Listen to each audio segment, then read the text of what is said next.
Hi everyone, hope you guys are doing great. So today we're going to cover Antifragile, Things That Gain from Disorder by Nassim Taleb. It's a fantastic book on how to get stronger through stress. Basically, that's the bottom line. Let me just get right into this. It's a highly recommended read in the SLG book club. All right, why does this book matter? It's about how you build yourself for disorder. Our lives are chaotic, the work that we do, the health, the relationships, it's a lot happening. So we got to be able to find a way to develop a mindset and develop our emotional stamina, mental capacity, physical capacity to deal with all this stress, but do it in a way that makes us stronger, better, rather than age us exponentially. The idea that keeps coming out from this book is that you got to seek stress the right way, so it makes it works for us. It's also called eustress, eustress, eustress. So eustress is the good kind of stress that we want in our to whether it's our bodies or whether it's our minds or whether it's our financial planning, even relationships. All of these things work through stress, the right kind of stress. One of the things that I often think about is like we're living longer. There's more abundance in the world. There are more medical breakthroughs, but for some reason we're still suffering from more illnesses, and we just seem like we're weaker. Seems like we're not getting stronger. We're getting weaker. We're getting more fragile, and I think the reason is the comfort curse, meaning that our lives are too comfortable. It's too easy. We don't push ourselves. We don't take risks. We don't engage in something voluntarily that can actually help strengthen us. So we, in trying to avoid the bad kind of stress, we're also avoiding the good kind of stress in our overly comfortable lives, cushy lives, and that's something we got to think about. So antifragility is not resilience, it's not robustness. It's something that is, in my opinion, the foundation to self-improvement, because what you're doing is you're only getting better over time. So you're not maintaining a level, right? You're not like you drop one step and then you come back one step. No, you're consistently improving over time. And I think something that is so foundational to this thought process of having a growth mindset or being, in personal development in general, that, you know, why not keep improving till the last breath, right? So I think it's the foundation for self-improvement in my view. Taleb says that anti-fragility is beyond resilience or robustness. The resilient resists shocks and stays the same. The anti-fragile gets better, right? And stronger. So that's the bottom line. Now, I wanted to dive into this a little bit.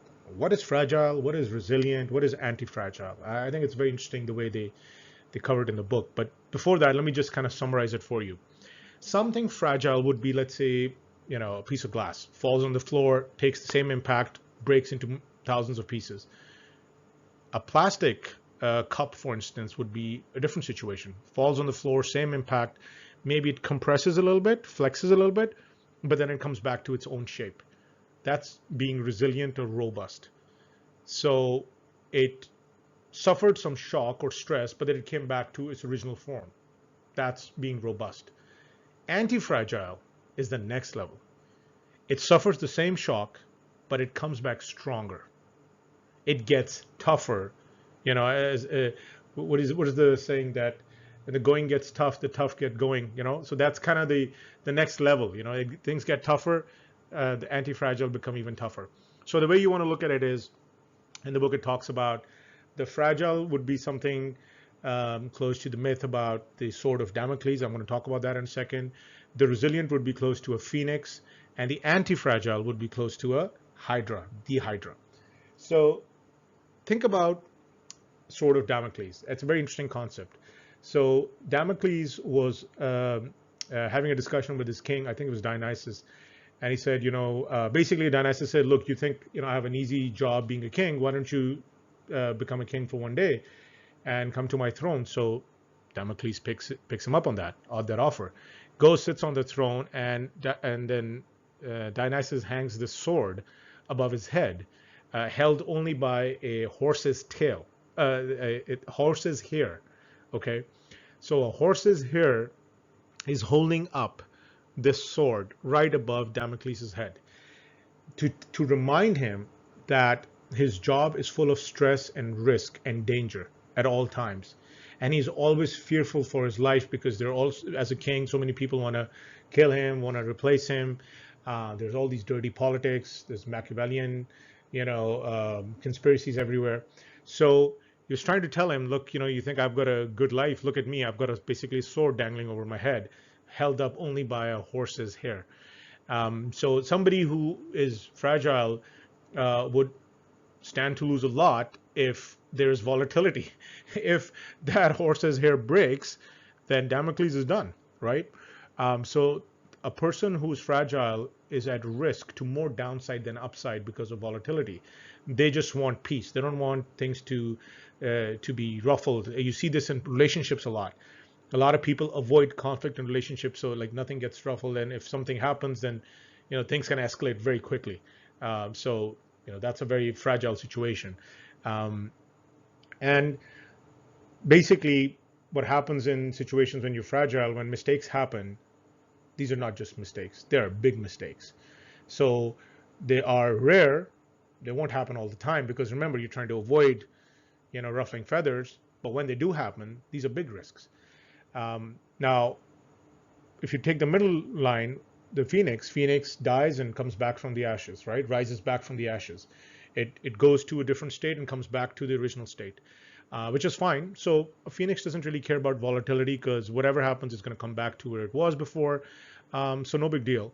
But the anti-fragile, that's where the fun stuff is, right? Because you look at the myth of Heracles, or we call Hercules, when he killed the Hydra. So the Hydra was like every time he would kill the serpent's one head, two would pop up instead. He would kill another one, and two more would pop up. So with every stress, the Hydra kept getting bigger and bigger, and Hercules couldn't figure out how to kill this. Later he figured out how to use poison or something like that, if I remember correctly, to kill the Hydra. But the point is, the Hydra grew stronger from volatility and conflict and stress. So when you're anti-fragile, you gain from conflict and volatility and stress. You seek the conflict and volatility and stress. But the ones who are anti-fragile, they tend to make a lot of small mistakes. Now remember, the fragile don't make mistakes. They don't try not to make mistakes deliberately. But when they do make mistakes, these are big mistakes. The anti-fragile are the opposite. They make a lot of mistakes, but they make very small mistakes because they can recover from those mistakes. And these mistakes are benign. These are recoverable. So they're not going to put you on the street. So you have a loss, you learn, pivot, do something else. Make another loss, no problem. Take a step back, then take 2 steps forward. So I think that's a very good way to look at fragile, resilient, and anti-fragile. Fragile seeks peace. The resilient is indifferent, obviously. But the anti-fragile grows from disorder. 100%. Just a little bit more on it. Look, I think what is a fragile system? Taleb calls the banking system as fragile because it's a fiat-based system. There's nothing really backing the economy. So you've got essentially a system that's also very interlinked with each other. If some of the biggest markets in the world start collapsing, they kind of ripple down into other markets, and so you have this sense of all or nothing with them. But if you look at Silicon Valley, you've got millions of bets being placed every year, all these investments going into all these ideas and startups, knowing full well that 95% of them are not going to be successful. So what they're doing is, instead of making huge bets, they're making a lot of small bets, and knowing that most will fail, but you will learn from those failures, obviously. And the ones that will succeed are going to succeed so disproportionately that they're going to make up for the other 95%. When you look at the human body, for example, when we age, we're becoming fragile, right? That's what happens. The older we get, the more fragile we become. Now, the robust one is, you can say it's a bit different case. It's called Mithridatism, which is, you take small doses of poison to develop immunity to the poison. But what you're doing is you're just trying not to get killed, right? So you're not improving your life. You're just doing just enough stress to your body just to kind of get back to the baseline. But hypertrophy is when, let's say, you start lifting lots of weights. If I lift, let's say, I don't know, I'm just going to throw a number. I lift 30 pounds. If I keep lifting 30 pounds, my arms are going to be okay. They're going to be fairly strong. But if I start lifting 50 pounds with one arm, now I'm going to start pushing my muscles to grow. So I'm putting more stress on them, and they're responding back with more growth. However, if I start lifting 150 pounds, which I can't with one arm, I have a problem, right? That's going to be a whole different ballgame. Then I'm going to hurt myself. So you've got to be in this band in anti-fragility where you give yourself just enough stress where you can benefit from it, and not too much and not too little. And yeah, if you want to think in terms of what anti-fragile is bouncing forward, not bouncing back. We always say, he or she went through a tough divorce or something, and she bounced back. Well, yeah, but it would be better for her, I would think, if she bounced forward. She got a better life after that, or he got a better business afterwards. So anti-fragile clearly is the way to go. Why not? That's the way to look at life. Okay, so let's rethink our lives a little bit. I think nature of work matters a lot because the kind of business that you're involved in is going to set your risk tolerance, your mindset. So if you're working in a very cushy job for 20 years, you just deal with the same 20 people, and you draw a paycheck. Frankly, I think you lose a lot of your edge as a human being.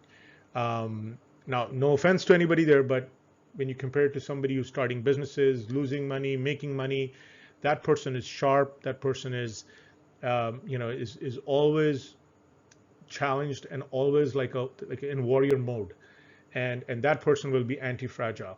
Now, if this previous person who is in a job gets fired, he or she may go through a tremendous amount of stress because they don't know how to deal with not having that job. It's not a job, literally that job. A lot of people get so comfortable that they can't think their lives outside of it. And by the way, you see the same thing with people who fall in love. They're like, I can't live my life, outside of this person. Yes, you can, right? We all can. We've got to figure out how to go about it. But yeah, nature of work matters. We should clearly be thinking about that. And if you think that we are in a kind of work that is boring and doesn't really challenge us, maybe we need to be in a place where it pushes us more, becomes stronger, gets challenged more, feels rewarded more. The other reward you can get is having beneficial stressors from physical engagements, like, for instance, fasting or lifting weights. Both are stresses, both do good for the body. Take small risks, like you said.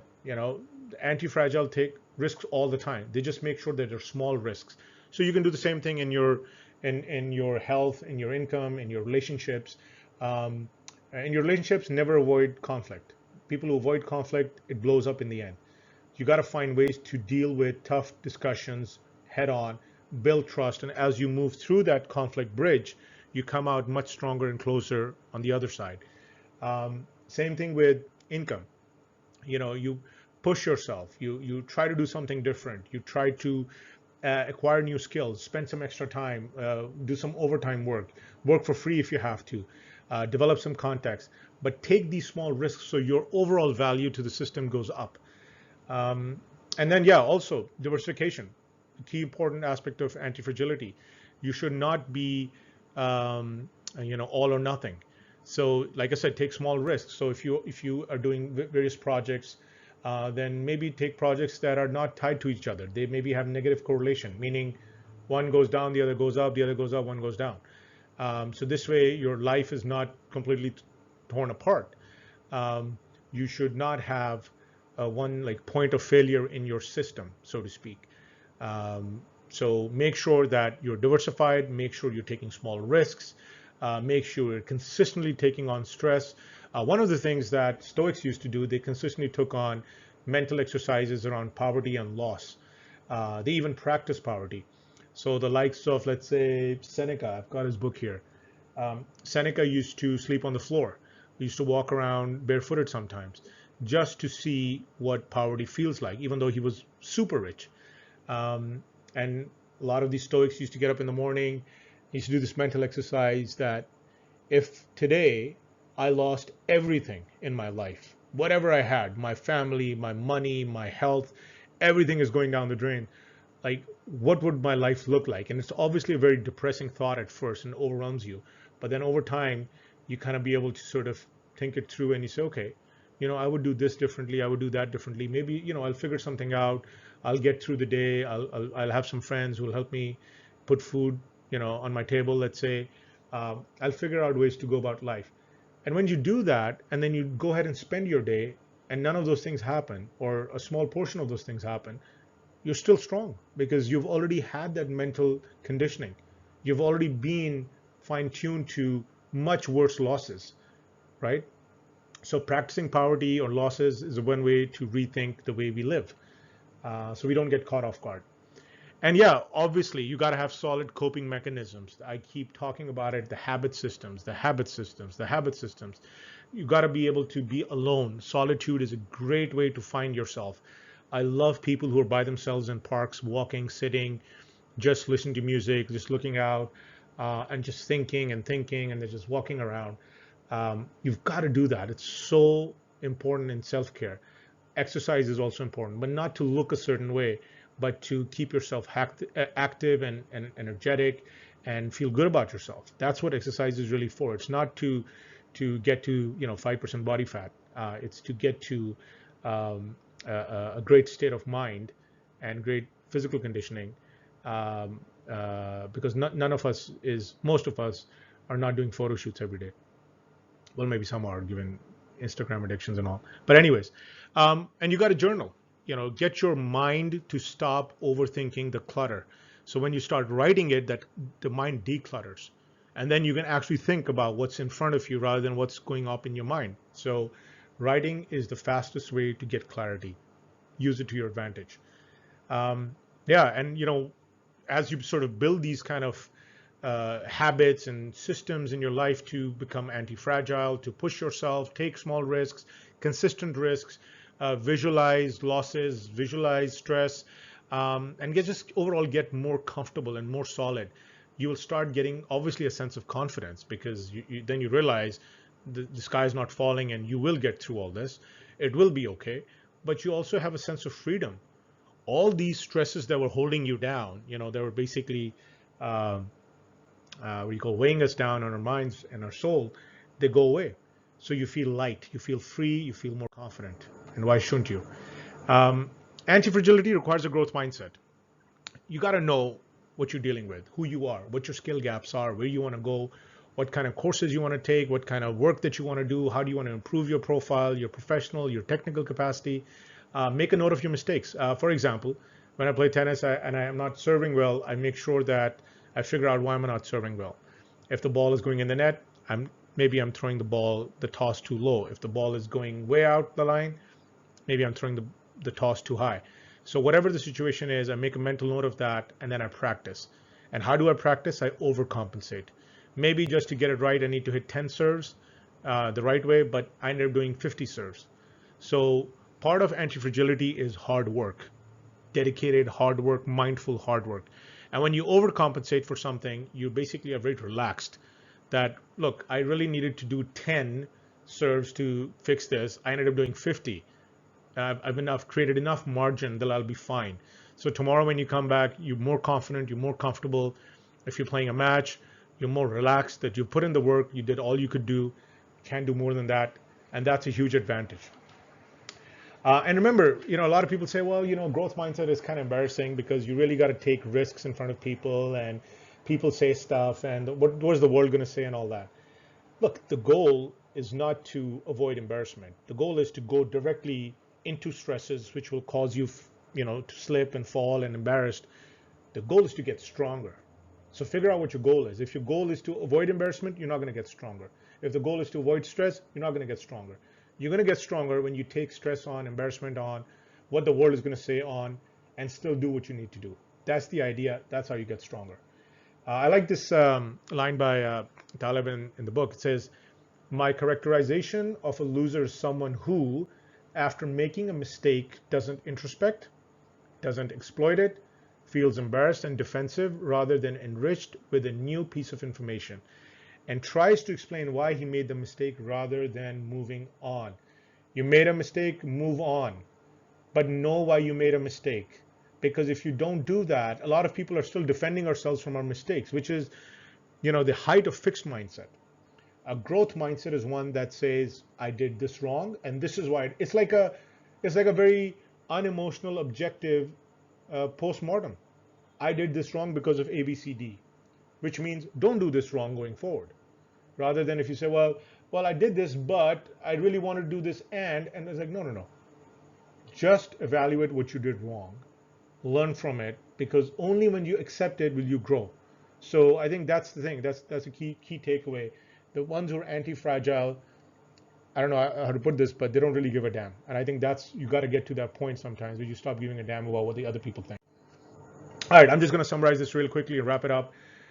For me, the key takeaways was seek stress, eustress.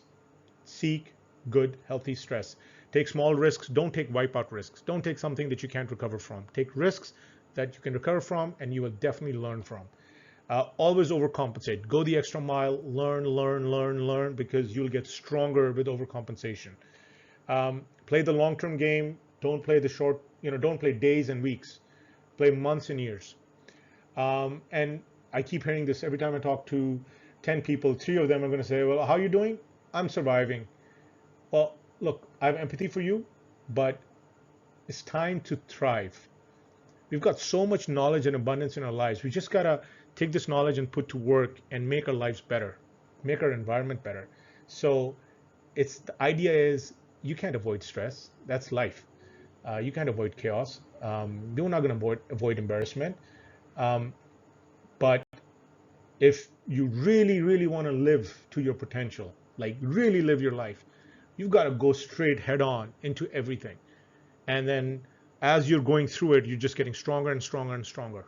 As the saying goes, life doesn't get easier, or you only get stronger, basically. So life doesn't get easier, we get stronger.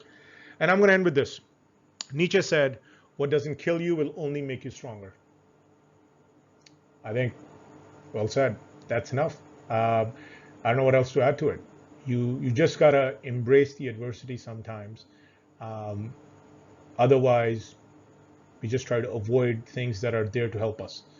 And you don't want to do that, right? You want to be able to make sure that you can discern what's good for you in life, what's bad for you in life. And even if something is you're wrong, no big deal. That's another data point. That's another information piece. So keep getting stronger, my friends. And I would love to hear from you. Any feedback, any comments, do reach out to me. Thank you very much.